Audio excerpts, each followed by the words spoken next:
String inverter. Number 2 string inverter को central inverter भी कहते हैं। स्ट्रिंग इन्वर्टर के कुछ डिसएडवांटेज हैं। स्ट्रिंग इन्वर्टर में सेफ्टी इशू आता है। अब जो हमारे पास दूसरा इन्वर्टर है वो माइक्रो इन्वर्टर है। सोलर पैनल 200 वाट का है तो इसका इन्वर्टर भी 200 है। माइक्रो इन्वर्टर की लाइफ 25 साल होती है। इन्वर्टर है वो पावर ऑप्टिमाइजर है।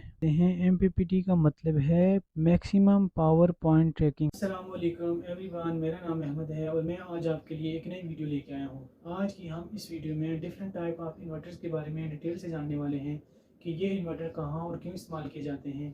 अगर आप मेरे इस चैनल पे न्यू हैं तो प्लीज़ मेरे इस चैनल को सब्सक्राइब कर लें ताकि मेरे आने वाली हर नई वीडियो आप तक बवक्त पहुँच सके। तो चलिए हम वीडियो स्टार्ट करते हैं।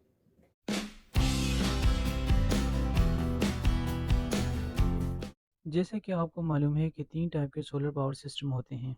Number 1 on grid, number 2 of grid और नंबर 3 हाइब्रिड। हर एक सिस्टम के अकॉर्डिंग अलग सोलर पैनल लगते हैं और हर सिस्टम के अकॉर्डिंग अलग अलग इन्वर्टर भी लगते हैं। ऑन ग्रिड के अलग इन्वर्टर होते हैं, ऑफ ग्रिड के अलग इन्वर्टर और हाइब्रिड के अलग इन्वर्टर्स होते हैं। आज हम यहाँ पर ऑन ग्रिड और ऑफ ग्रिड इन्वर्टर के बारे में जानेंगे। हाइब्रिड इन्वर्टर के बारे में डिटेल वीडियो का लिंक मैंने आई बटन में दिया है, आप जाके देख सकते हैं। ऑन ग्रिड सोलर सिस्टम के लिए 3 टाइप के इन्वर्टर अवेलेबल हैं। Number 1 string inverter, number 2 micro inverter और नंबर 3 पावर ऑप्टिमाइज़र। जबकि ऑफ ग्रिड सिस्टम के लिए हमारे पास 2 तरह के इन्वर्टर होते हैं। पहला इन्वर्टर होता है पीडब्ल्यूएम इन्वर्टर, जबकि दूसरा हमारे पास होता है एमपीपीटी इन्वर्टर। यहाँ पर हम सबसे पहले ऑन ग्रिड सोलर सिस्टम के लिए जो 3 टाइप के इन्वर्टर अवेलेबल होते हैं उनके बारे में जानते हैं। सबसे पहले हमारे पास स्ट्रिंग इन्वर्टर होता है। स्ट्रिंग इन्वर्टर में तमाम सोलर पैनल के लिए सिर्फ एक इन्वर्टर होता है। सोलर पैनल एक स्ट्रिंग में कनेक्टेड होते हैं। मल्टीपल स्ट्रिंग सोलर इन्वर्टर से कनेक्टेड होती हैं।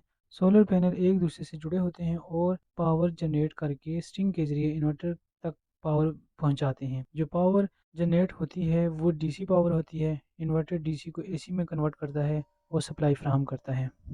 स्ट्रिंग इन्वर्टर को सेंट्रल इन्वर्टर भी कहते हैं। स्ट्रिंग इन्वर्टर के साथ सेम साइज और सेम वाट के सोलर पैनल को कनेक्ट किया जाता है और सारे पैनल एक ही एंगल में कनेक्ट होने चाहिए। इस कंडीशन में पावर इन्वर्टर तक जाएगी। अगर दूसरे एंगल में अगर पैनल फिक्स किए गए हों तो एक्स्ट्रा इन्वर्टर लगाना पड़ेगा। स्ट्रिंग इन्वर्टर के कुछ डिसएडवांटेज हैं, जैसे कि इफेक्ट ऑफ शेडिंग। तमाम पैनल एक दूसरे से कनेक्ट होने की वजह से अगर एक पैनल जितनी पावर जनरेट करेगा दूसरा पैनल भी इतनी ही पावर जनरेट करेगा। अगर किसी एक पैनल पर शेडो आ गया हो तो पूरी स्ट्रिंग में पावर जनरेशन जीरो हो जानी है, क्योंकि तमाम सोलर पैनल एक स्ट्रिंग में एक दूसरे से कनेक्टेड होते हैं। ये स्ट्रिंग इन्वर्टर का सबसे बड़ा डिसएडवांटेज है। Number 2 safety issue. String inverter में सेफ्टी इशू आता है। अगर आप स्ट्रिंग इन्वर्टर लगाएंगे तो इसमें खतरे की पॉसिबिलिटी ज़्यादा होती है।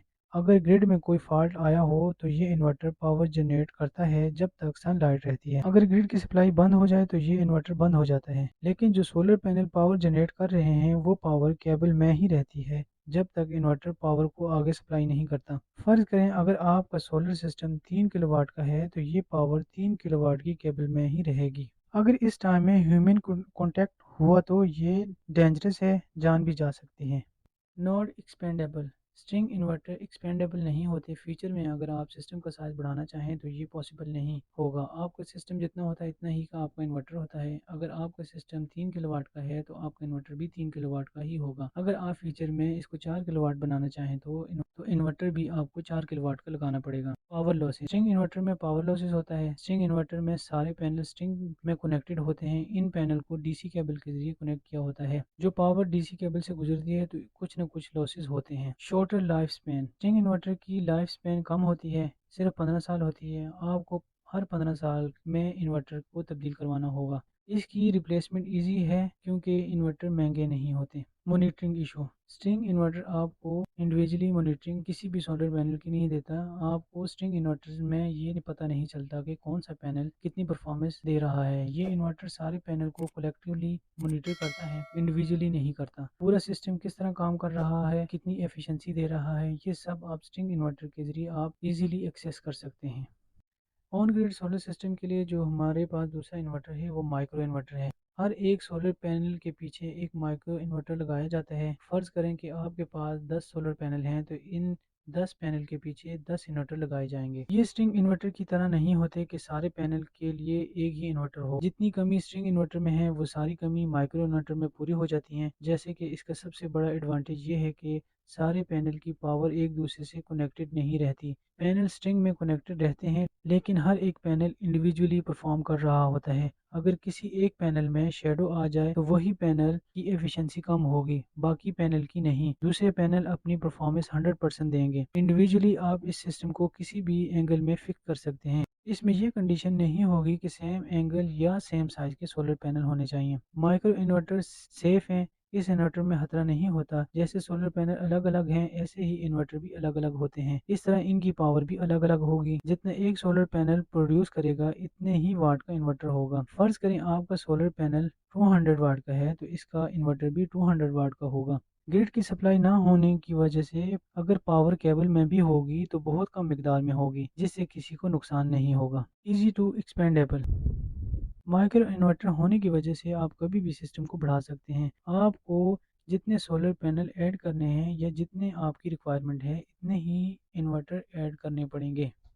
No power losses. Micro inverter होने की वजह से सोलर पैनल के पीछे ही लगा होता है और पावर को डीसी से एसी में कन्वर्ट करता है। इसमें डीसी केबल का इस्तेमाल नहीं होता। पावर डायरेक्ट नेट मीटर को पहुंच जाती है। इससे कॉस्ट में कमी और एफिशिएंसी ज्यादा होती है। Higher life span. Micro inverter की लाइफ 25 साल होती है। माइक्रो इन्वर्टर इंडिविजुअली लेवल पर मॉनिटरिंग देते हैं। हर एक पैनल की इंफॉर्मेशन देते हैं कि कौन सा पैनल कितनी एफिशिएंसी पर काम कर रहा है। माइक्रो इन्वर्टर एक्सपेंसिव होते हैं, सारे एडवांटेज देता है, मगर माइक्रो इन्वर्टर की प्राइस ज़्यादा होती है।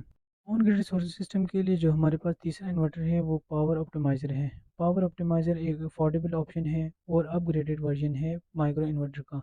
पावर ऑप्टिमाइज़र इन्वर्टर को दो हिस्सों में डिवाइड करता है, एक है इन्वर्टर और दूसरा है ऑप्टिमाइज़र। इन्वर्टर सारे सोलर पैनल से कनेक्टेड होगा, जबकि ऑप्टिमाइज़र हर एक पैनल के नीचे लगा होगा। ऑप्टिमाइज़र सारे पैनल की मैक्सिमम एनर्जी पॉइंट को डिटेक्ट करके इसको ऑप्टिमाइज करता है, फिर स्ट्रिंग के थ्रू इन्वर्टर को पहुंचाता है कन्वर्जन के लिए। ये पैनल भी इंडिविजुअली परफॉर्मेंस करते हैं। कोई भी शेडो किसी भी पैनल पर होने से किसी दूसरे पैनल की परफॉर्मेंस पर असर नहीं पड़ता। ऑप्टिमाइज़र हर एक पैनल की पावर को ऑप्टिमाइज करते हैं। फ़र्ज़ करें अगर कोई पैनल किसी वजह से अपनी एफिशिएंसी का 40% दे रहा है, तो ऑप्टिमाइज़र इस पैनल से 40% पावर लेगा और बाकी पैनल से 100% पावर लेगा। ऑप्टिमाइज़र का सबसे प्लस पॉइंट ये है कि ये अपनी वोल्टेज कम कर देता है जब भी ग्रिड की पावर कट ऑफ हो जाए। ऑन ग्रिड के तीनों इन्वर्टर एमपीपीटी होते हैं। एमपीपीटी का मतलब है मैक्सिमम पावर पॉइंट ट्रैकिंग। इनके इन्वर्टर ही एमपीपीटी होते हैं। एमपीपीटी उस पॉइंट को ट्रैक करता है जो सोलर पैनल या स्ट्रिंग का मैक्सिमम जनरेशन पॉइंट हो। अब हम ऑफ ग्रिड सिस्टम के लिए इन्वर्टर देखते हैं कि कौन कौन से इन्वर्टर ऑफ ग्रिड सिस्टम के लिए इस्तेमाल होते हैं। ऑफ ग्रिड सिस्टम के लिए दो तरह के इन्वर्टर इस्तेमाल होते हैं। दोनों ही स्ट्रिंग इन्वर्टर होते हैं, लेकिन दोनों में अलग अलग चार्ज कंट्रोलर होते हैं। सबसे पहले जो इन्वर्टर है वो हमारे पास है PWM। PWM का मतलब है पल्स विद मॉड्यूलेशन। एक इन्वर्टर में PWM चार्ज कंट्रोलर को ऐड कर दिया जाता है। ये चार्ज कंट्रोलर पावर को कंट्रोल कर सके। ये पावर कितनी कैपेसिटी में इन्वर्टर में इन हो रही है और कितनी कैपेसिटी से पावर आउट हो रही है। PMW की एफिशिएंसी कम होती है और ये चार्ज होने के लिए ज़्यादा टाइम लेते हैं। PWM की कम प्राइस होती है।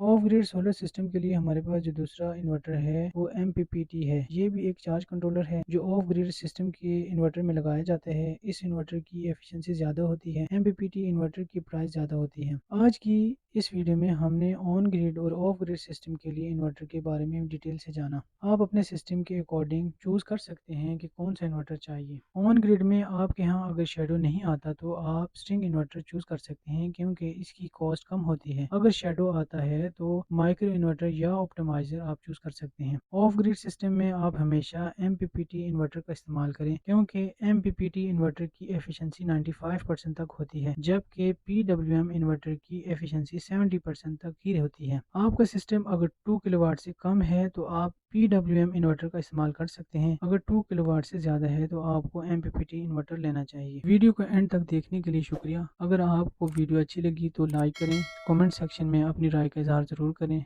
अपने दोस्तों के साथ शेयर करें। मिलते हैं अगली वीडियो।